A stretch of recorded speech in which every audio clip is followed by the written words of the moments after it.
Now, the 2023 Africa Cup of Nations tournament enters the round of 16 this weekend.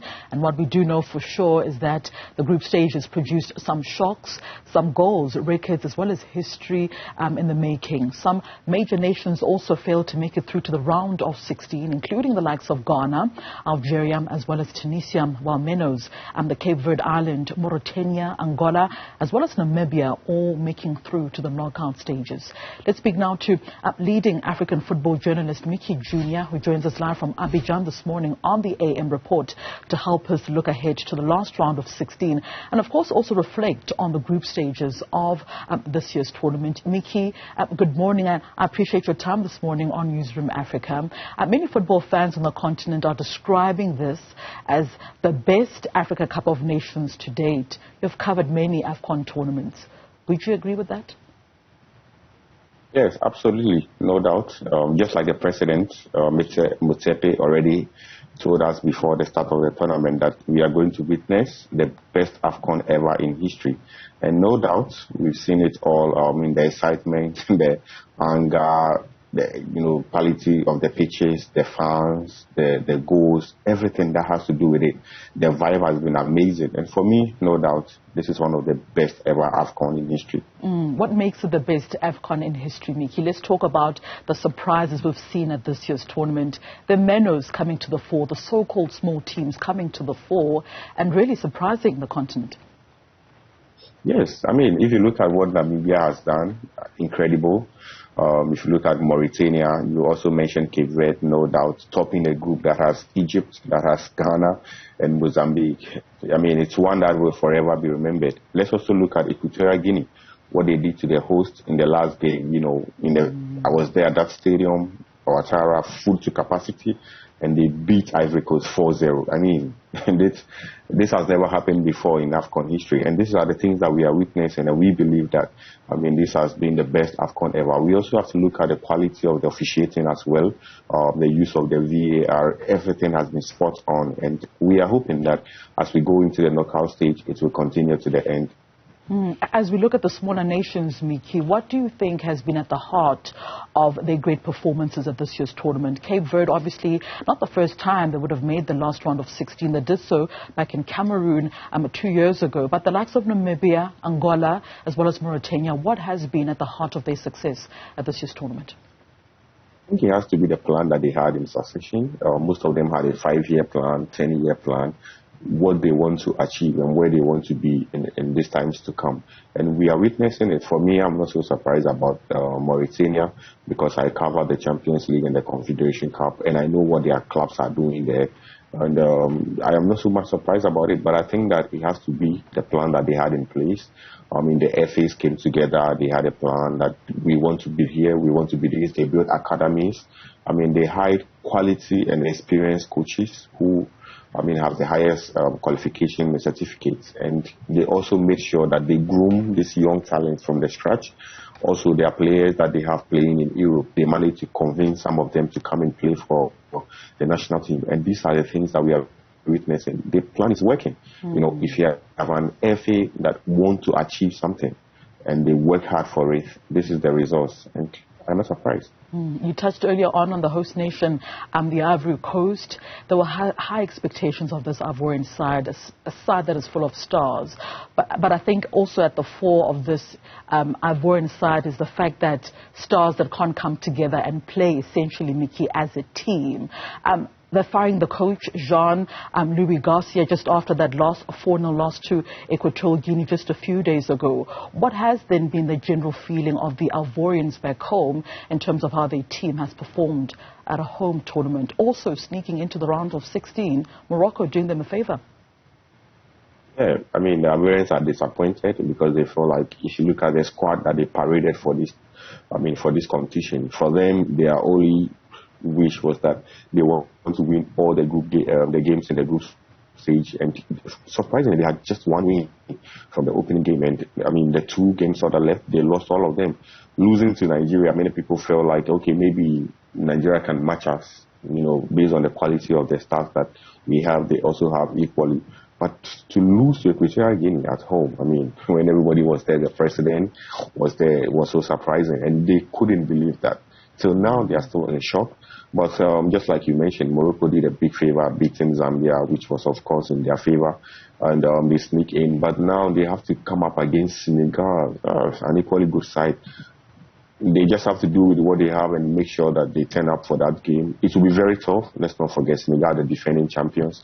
But France, of course, will be there to support them. And they will hope that even though it was just a miracle for them to qualify, they can be able to come up strong against Senegal. And maybe they can progress to the quarterfinal. But it will be very tough. Let's talk about the Teranga Lions of Senegal, the consistency of the side from their last Afcon win out in Cameroon back in 2021. What has been at the heart of their consistency? Yes, you'll probably speak about an Aliou Cisse, who has been coach of the side, but talk to me about how they've managed to maneuver in the group stages, topping as well their group. It's about the quality. No doubt Senegal has the best. I mean, the attacking is good, the midfield is strong, the defense solid. They have equally, one of the best goalkeepers that we can find, Edouard Mendy in post. And it's just working in their favor. You know, they have experienced players who always come to the party. If Sadio Mane is not going to score, he will obviously assist or do something that can lead to a goal. And that is what, is helping the team. Also, they managed to keep most of the players that won them the Afcon back in Cameroon. And, if you have a team like that, you don't change so much of the squad. It makes sure that, you are always united together as a bond. And because they play together for quite long, they are able to, always know the pattern and then the system that they are playing with. Also, their coach has still been, the coach of the side from back in when they won the competition the last time. And now, of course, when you are there as a coach, you have a long succession plan, everything just works in your favor. And that is what, for me, I believe that Senegal still has a chance to defend their title. All right, let's look at the round of 16 now, Micky. Some great matches that we're looking forward to. And one of those that stand out, of course, has to be that Nigeria as well as Cameroon West African derby. Two of the sides that really had not impressed in the group stages. How do you see this matchup going between these two sides, former champions as well? Very tough. This game is going to be one of the best that we are looking forward to. I just have a feeling that it will be difficult and probably we could head into extra time in that game. Like you rightly mentioned, both of them haven't been so convincing, but they still managed to make it out of the group stage and, to the round of 16. Cameroon are coming in so strong, especially with Abubakar, who is fit for that game against Nigeria. He's one that they need to keep eyes on, leading the attack for them. But Nigeria also have equally good players. Osimhen will look forward to that game. I think that the game will be decided by just the little margins.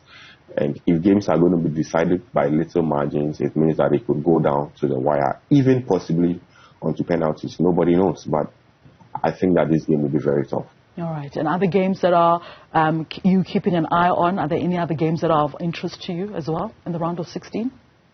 Yes, of course. No doubt. I'm looking forward to Morocco versus South Africa, that game.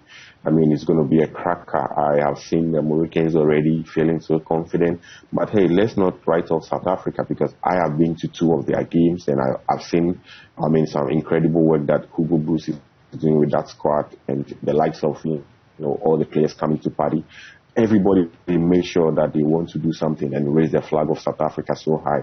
And so obviously, even though we are all looking forward to Nigeria, Cameroon, I think Morocco, South Africa should be a game that people have to talk about as well.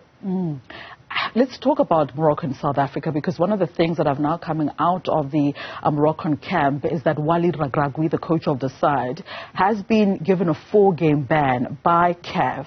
And this is in response to what happened in that game between Morocco as well as the DR Congo on Sunday. Scenes after the game where, the coach was not happy, and it was scenes that we should not be seeing in football. So he's likely to miss this game between Morocco as well as South Africa. What do you think that will mean for Morocco? How will that impact Morocco in this game should they not have their coach, their inspirational coach, on the bench? It will be a big blow. Walid has been like a father to the players. Saiz was telling us at the press conference that they obviously want to have the coach available for that game because they know coming out against a tough side who is difficult to break down like South Africa, you need everybody to be available for that game. Whether the coach, the assistant coach, even the kidsman, everybody has to be available. And they feel like if CAF don't do anything about this, and they should, lose out to South Africa, it's going to be one talk of town everywhere. And, just like you mentioned, Walid has been like a father to the squad. He's been there with them, how he makes sure that the players are good to play, they are okay, It's a whole lot that when he's going to miss this game, it will be a big blow. And South Africa can just ride on this advantage. For me, I feel like, every tournament you need a coach like Walid to be available. And if it's not going to be, which we are still waiting for the final verdict from CAF, should happen likely today, it will be a big blow for them. Micky, I appreciate your time this morning on the AM Report. Micky Jr. is a Ghanaian journalist based out in Ghana, but obviously covering the Africa Cup of Nations tournament out in Cote d'Ivoire. Just speaking to us ahead of the start of the knockout stages of Africa's most prestigious football tournament.